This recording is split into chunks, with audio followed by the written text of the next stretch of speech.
Good morning. अब चलो हम लोगों का नया चैप्टर स्टार्ट होगा सर्कल, ठीक है। तो चलिए इसके बारे में कुछ जान लेते हैं। अब ये वृत्त जो होता है ना, एक प्रकार का प्लेन शेप होता है। कैसा शेप होता है जी? प्लेन शेप, ठीक है। अब ये जो सर्क्यूलर होता है, देखो ये बीच में आपका रेडियस होगा होगा और इसको क्या कहते हैं? सरकमफेरेंस यानी परिधि कहते हैं। क्या कहते हैं जी? सरकमफेरेंस कहते हैं। क्या कहते हैं? सरकमफेरेंस। इसको परिधि कहेंगे। परिधि हो गया, ठीक है। या वृत्त का परिमाप अगर बोल दे तब भी यही होगा। ये पूरा लंबाई आपका क्या हो जाएगा? वृत्त का परिमाप होगा। बात समझ में आ रही है? और इसी को परिधि बोलते हैं या सरकमफ्रेंस कहते हैं। ये सेंटर होता है, ठीक है। और ये सेंटर से परिधि के बीच की दूरी को क्या कहते हैं जी? त्रिज्या कहते हैं। कहते हैं ना, सेंटर और जो परिधि है आपका वृत्त का परिधि यानी जो पेरीमीटर है, उन दोनों के बीच का जो डिस्टेंस होता है क्या होता है? त्रिज्या होता है। और ये हमेशा इक्वल होता है। बात समझ में आई? ये सारे पॉइंट पे कहीं भी मिला दो, सेंटर से वृत्त के परिधि पे किसी भी पॉइंट का डिस्टेंस लोगे, हमेशा क्या होगा? इक्वल होगा। बात समझ में आई? और ये आर से डिनोट करते हैं, मैक्सिमम त्रिज्या कहते हैं। और ये एक चीज देखो, जो वृत्त का त्रिज्या होता है, व्यास का क्या होता है जी? आधा होता है। अगर ये त्रिज्या है, ये त्रिज्या है, तो डायमीटर कितना हो जाएगा? 2r हो जाएगा। फार्मूला वगैरह तो आप लोग जानते हैं, वृत्त की त्रिज्या, वृत्त का परिधि, कोई दिक्कत नहीं। हम लोग थोड़ा सा बेसिक चीजें पढ़ेंगे। अब एक चीज बताओ, अगर हम यहाँ लाइन खींच दें, इस लाइन को क्या कहते हैं? वृत्त की जीवा, कार्ड कहते हैं। क्या कहते हैं? कार्ड, यानी वृत्त की जीवा है। और ये जीवा क्या होती है? वृत्त की जीवा क्या होती है? वृत्त के परिधि के दो बिंदुओं से होकर जाने वाली रेखा क्या कहलाती है? वृत्त का जीवा कहलाती है। और पूछता है आप लोगों से कि वृत्त की सबसे बड़ी जीवा कौन सी रेखा होती है? सबसे बड़ा जीवा कहाँ होगा? ये बताओ। इससे बड़ा यहाँ होगा, इससे बड़ा यहाँ होगा, इससे ये देखो, ये छोटा होता जाएगा। सबसे बड़ा जीवा क्या होगा? वृत्त का व्यास होगा। जो वृत्त का व्यास होता है वही वृत्त का सबसे बड़ा जीवा होता है। बात समझ में आई? कार्ड होता है, ठीक। अब ध्यान से देखिएगा आप लोग, इसी से और ये देखो, वृत्त के कई आप देखते होंगे, ये जितने भी पॉइंट है, हर पॉइंट से एक टैजेंट लाइन खींच सकते हैं, स्पर्श रेखा खींच सकते हैं। खींच सकते हैं ना? ये स्पर्श रेखा है, यानी जितने वृत्त के पॉइंट हो गए उतने आप स्पर्श रेखा क्या कर सकते हो? खींच सकते हो। और एक पॉइंट पे एक ही स्पर्श रेखा यहाँ से खींच सकते हो वृत्त पे। उस तरह से तो आपका एक पॉइंट से तो हजारों लाइन जा सकता है, लेकिन वृत्त के एक पॉइंट से एक ही स्पर्श रेखा यानी टैजेंट लाइन आप ड्रा कर सकते हो। एक से अधिक टैजेंट लाइन नहीं ड्रा कर सकते। अगर ये कट करके जाता है तो इसको सेकंड लाइन कहते हैं, यानी छेदक रेखा कहते हैं या प्रतिच्छेदी रेखा कहते हैं। तो ये क्या होता है? दो बिंदुओं को कट करके जाएगा। वृत्त के दो बिंदुओं को, यानी परिधि जो होगी उसके दो बिंदु को कट करके जाएगा, वो हो जाएगा छेदक रेखा। और एक बिंदु को जो स्पर्श करके जाएगा वो क्या होगा जी? स्पर्श रेखा होगा, यानी टैजेंट लाइन होगा। बात समझ में आई? अब देखो, ये वृत्त की जीवा है ना जी। ये नीचे वाला जो जीवा होता है वृत्त को दो भागों में बांटता है। बांट रहा है कि नहीं? नीचे वाले को लघु वृत्ताखंड कहते हैं। क्या कहते हैं जी? लघु वृत्ताखंड। और ऊपर वाले को देखो, ये दो भाग है ना, ये ऊपर वाला जो भाग है, ये पूरा ऊपर वाला है ना जी, इसको दीर्घ वृत्ताखंड कहते हैं। क्या कहते हैं? दीर्घ वृत्ताखंड। बात समझ में आ रही है? कोई डाउट? ये लघु वृत्ताखंड और ये दीर्घ वृत्ताखंड, ठीक है। अब देखो, ये वृत्त है, ये वृत्त की सेंटर है, और ये क्या है? त्रिज्या है। त्रिज्या भी तो दो भागों में बांट रही है वृत्त को। अब देखो, ये छोटा वाला है, ये छोटा वाला है ना जी, इसको क्या कहते हैं? लघु त्रिज्या खंड। क्या कहते हैं? हाँ, लघु त्रिज्या खंड। और ये क्या होता है जी? ये पूरा क्या होगा? दीर्घ त्रिज्या खंड। बात समझ में आ रही है? हाँ, ये क्या होगा? दीर्घ त्रिज्या खंड। बात समझ में आई? और ये थीटा कोण होता है ना। अगर ये थीटा है तो ये क्या होगा? 360 में से देखो, ये अगर त्रिज्या खंड का थीटा एंगल है तो ये आपका क्या होगा 360 माइनस थीटा। कोई डाउट? अब ध्यान से देखना, इस पे अभी एक फार्मूला बताया जाएगा कि ये कैसे त्रिज्या खंड का क्षेत्रफल निकालोगे और कैसे इस पूरे का क्षेत्रफल निकालोगे। पूरे का निकालना तो जानते हो पाई आर स्क्वायर, लेकिन अगर ये सिंपली कट करके दे दे और पूछे इसका त्रिज्या खंड का क्षेत्रफल निकाल लो और थीटा का मान कुछ भी दे दे, 30 दे दे, 20 दे दे, 40 दे दे, कुछ भी दे दे, तो एक सूत्र होता है कि एरिया ऑफ सेक्टर भी कहते हैं इसको। क्या कहते हैं जी? सेक्टर। इसको माइनर सेक्टर, इसको मेजर सेक्टर। ये माइनर सेगमेंट और ये क्या हो जाता है तुम्हारा मेजर सेगमेंट। ठीक है, अब देखो थीटा अपान क्या हो जाता है 360 इंटू क्या हो जाएगा जी पाई आर स्क्वायर। बात समझ में आई? कोई भी त्रिज्या खंड हो, कोई भी सेक्टर हो, आप इस फार्मूले से उसका एरिया निकाल सकते हो। मान लो सिंपली इसका पूछा, लघु का पूछा, तो ये कोण ले लेना। मान लो 20 अंश है तो यहाँ 20 रख लेना, पाई आर, आर का मतलब त्रिज्या रख लोगे, आ जाएगा। ये पूरे का एरिया निकालना है, तो अब पूरे का एरिया कैसे निकालोगे? अगर ये पूरा एंगल पता करना पड़ेगा ना, तो अगर ये दे दिया तो 360 में से घटा के ये वाला एंगल हम लोग निकाल के और इस फार्मूले पे निकाल सकते हैं। कोई डाउट? इसमें कोई तो डाउट होगा ना, इस तरह का क्वेश्चन सॉल्व कर लोगे। अब देखो कुछ थ्योरम पढ़ लेते हैं। आप लोगों ने अभी देखा कि सेक्टर और सेगमेंट यानी वृत्ताखंड और त्रिज्याखंड, स्पर्श रेखा भी देखा, जीवा भी देखा। ठीक है, अब चलिए देखते हैं। अगर ये वृत्त है, ये क्या है वृत्त है, और ये क्या है जीवा है। और ध्यान से देखिए, ये जो वृत्त का केंद्र है और ये आपका, अगर ऐसे त्रिभुज बना देते हैं, ठीक है, या त्रिभुज नहीं बनाओगे तो यहां से ध्यान देखो, जीवा है ना, जो जीवा, अगर केंद्र से इस पे लंब डाला जाए, लंब का मतलब समझ रहे हो, 90 डिग्री का एंगल बनाया जाए।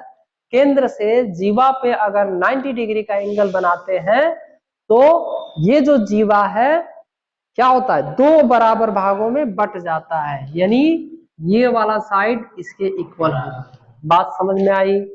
कोई डाउट?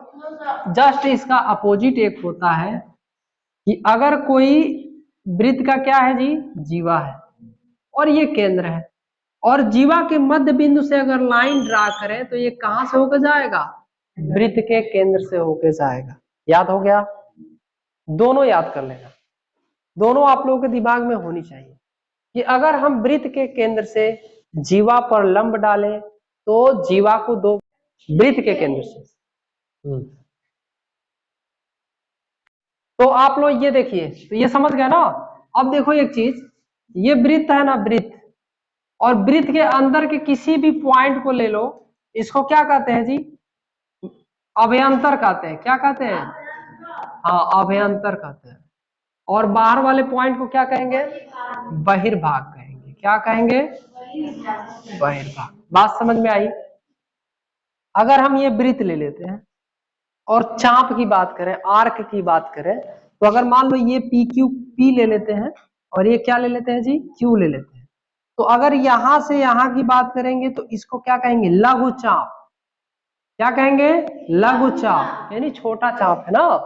ये दो चाप, ये देखो, और ये क्या होगा दीर्घ, ये क्या होगा जी दीर्घ चाप, यानी पी क्यू दीर्घ हो जाएगा ये, और पी क्यू क्या होगा लघु। चाप दो प्रकार के हो रहे हैं, एक तो आपका पी क्यू यहाँ भी हो रहा है और पी क्यू यहाँ ऐसे भी हो रहा है, तो ये थोड़ा सा बड़ा हो रहा है, तो इसको क्या कहेंगे दीर्घ चाप, और नीचे वाले को लघु चाप। बात समझ में आई? तो चलिए अब हम लोग क्वेश्चन इसमें पढ़ेंगे। इसको समझ गए ना? चलो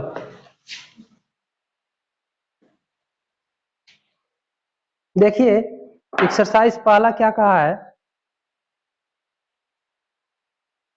कह रहा है कि खाली स्थान भरिए आप लोग। वृत्त का केंद्र वृत्त में स्थित होता है। कहाँ होता है जी? अभ्यंतर होता है ना भाई, वृत्त है ना ये वृत्त, और वृत्त का केंद्र कहाँ रहता है, अंदर रहता है, तो अभ्यंतर लिख लीजिएगा। दूसरा कह रहा है एक बिंदु जिसकी वृत्त के केंद्र से दूरी त्रिज्या से अधिक हो वृत्त में स्थित होता है। बताओ, बहिर्भाग होगा ना। ये कोई वृत्त है और ये वृत्त की त्रिज्या है यहां तक होगी, कह रहा है कि ये जो बाहर का बिंदु है वृत्त की त्रिज्या से अधिक दूरी पे है, तो ये बिंदु कहाँ होगा, अंदर होगा कि बाहर, बाहर होगा। चलिए तीसरा क्वेश्चन, वृत्त की सबसे बड़ी जीवा वृत्त का व्यास होता है। क्या होता है जी, व्यास होता है। वृत्त एक चाप होता है, इसके सिरे पर एक व्यास के सिरे होते हैं। क्या होते हैं जी, एक देखो, वृत्त एक क्या होता है, चाप होता है, और क्या दिया है आगे, होता है जब इसके सिरे एक व्यास के सिरे हो। जो इसके सिरे कह रहा है ना, एक व्यास, व्यास क्या है, यही है ना, यही है ना जी। तो अब बताओ क्या होगा यहाँ पे, क्या अर्धवृत्त हो जाएगा। ठीक है, ये देखो यहां से यहां शुरू करेंगे तो भी तो अर्धवृत्त होगा, और ये देखो ये पूरा एक अर्धवृत्त बनेगा ना जी, और यहां से यहां तक आ जाओगे तब भी एक अर्धवृत्त बनेगा। ठीक है, तो वृत्त एक चाप होगा, कैसा चाप होगा, अर्धवृत्त हो जाएगा, क्योंकि जब आपके दोनों एंड पॉइंट क्या होंगे, व्यास हो जाएंगे। वृत्ताखंड एक चाप तथा बीच का भाग होता है। क्या होता है जी, जीवा होगा ना, हाँ जीवा होगा, यही तो वृत्ताखंड है। ये वृत्ताखंड किसके किसके भाग के बीच का होता है, जीवा के बीच होता है ना, बस ऐसे लिख देना। एक वृत्त जिस तल पर स्थित है उसे क्या कहते हैं, दो भागों में विभाजित कर सकते हैं। कितने भागों में, दो भागों में, एक बहिर्भाग और अंतर वाला। भाई एक वृत्त किसी तल में रहेगा तो उसके दो भाग होंगे ना, एक अंदर वाला जहां जहां वृत्त होगा, और एक बाहर, तो एक अभ्यंतर हो जाएगा, एक बहिर्भाग हो जाएगा। ठीक है, इसको दो भागों में विभाजित कर सकते हैं, और सत्य असत्य आप लोग कीजिएगा। अब चलो कुछ और थ्योरी पढ़ लेते हैं, ध्यान से देखो।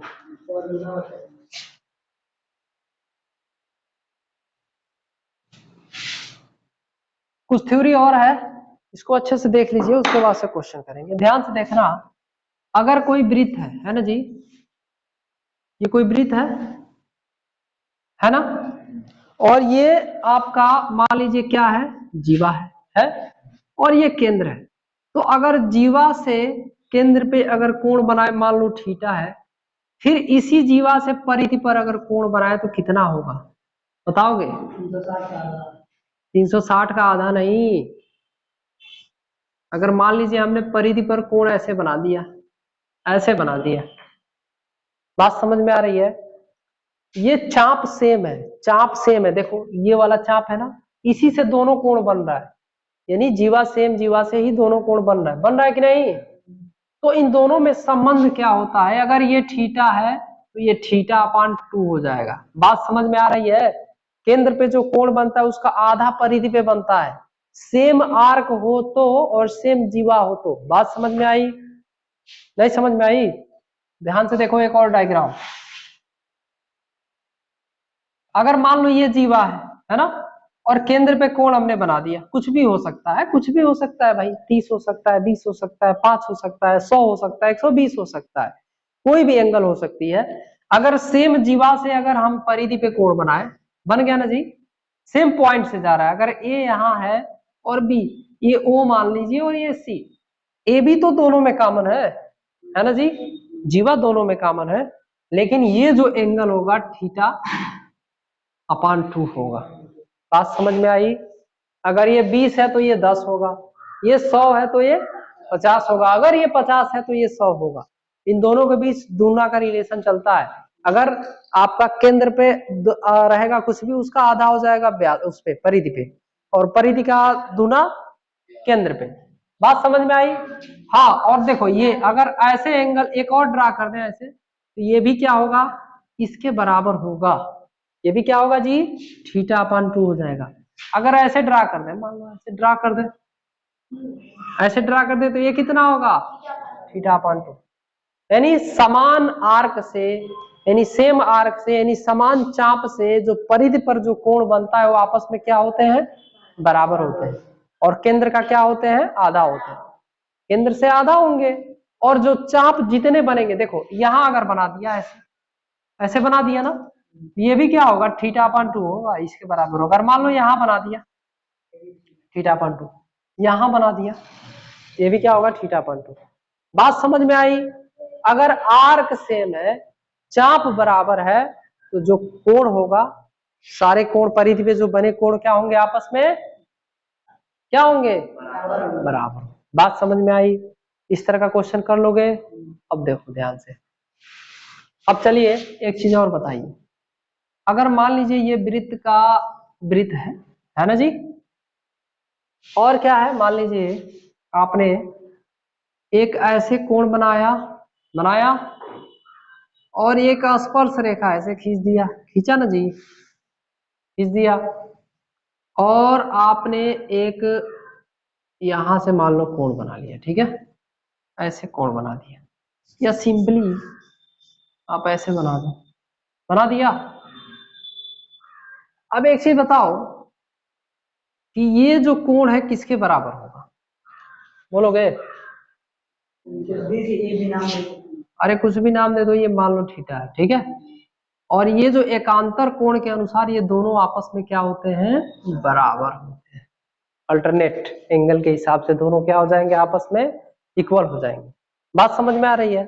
इस तरह का क्वेश्चन कभी कभी आ जाता है, अब आएगा तो फिर हम लोग क्या करेंगे, उसको सॉल्व करेंगे। अब देखो ध्यान से, अगर मान लो हमने एक सर्कल बना दिया, यहाँ पे सर्कल बनाया बनाया ना जी, ये आपका क्या है, कार्ड है, ये कोई एंगल है, और ये सेंटर पे मान लो कोई एंगल है। अब देखो इन दोनों के बीच क्या रिलेशन होगा, बताओगे? इन दोनों के बीच क्या रिलेशन होगा, ये दोनों का समेशन 180 अंश होगा। इसको कहते हैं चक्रीय चतुर्भुज, या सिंपली अगर ले लीजिए, चक्रीय चतुर्भुज का मतलब चतुर्भुज के ऐसे शीर्ष जो वृत्त के परिधि से होकर जाए। ये चारों देखो पॉइंट हमारे परिधि से टच कर रहा है ना, तो इसको कहते हैं चक्रीय चतुर्भुज, साइक्लिक क्वाड्रिलेटरल कहते हैं। क्या कहते हैं जी, साइक्लिक क्वाड्रिलेटरल। और ये आमने सामने का भुजा का योग हमेशा क्या होता है, 180। क्या होता है, 180 यानी 180 डिग्री। तो यहां भी देखो इन दोनों का समेशन 180 अंश होगा, इस पूरे का और इस पूरे का समेशन 180 अंश होगा। कोई डाउट, बोलो? हाँ, चलो लिखो। अब चलो क्वेश्चन करेंगे, इतना समझ गए?